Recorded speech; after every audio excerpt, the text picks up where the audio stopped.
নমস্কাৰ বুলি কৰিব অন্য এটা ভিডিঅ'লৈ আপোনালোক সকলোকে স্বাগতম জনাইছোঁ। হয় বোলে আপোনালোকে নিশ্চয় অসমীয়া তেলেগুৰে খাবাৰ তেনেকৈ কন্যা সন্তান জন্ম হৈছিল। হয় বুলি তেওঁ প্ৰথমবাৰৰ বাবে এটা ৰিল কৰিলে অসমীয়া ছোৱালী কন্যা সন্তানে। আহকচোন সেই টিকলি মাইনাজনীয়ে কি ৰিল কৰিলে চাওঁ, আৰু ৰেখাবাৰ ছোৱালীজনীক তেওঁৰ হাজবেণ্ডে কি ৰূপ দিলে চাওঁ আহক। লগতে ৰিলটো চাওঁ।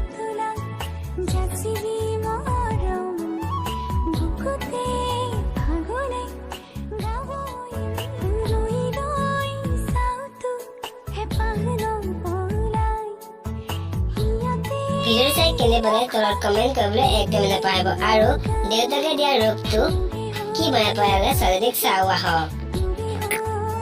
এইটোৱে হৈছে দেউতাকে বনাই দিয়া ৰূপটো। ভাবিছোঁ এই ৰূপটো ইমান ধুনীয়া লাগিছে হয়নে? যদি ভাল লাগিছে এটা লাইক কৰিব।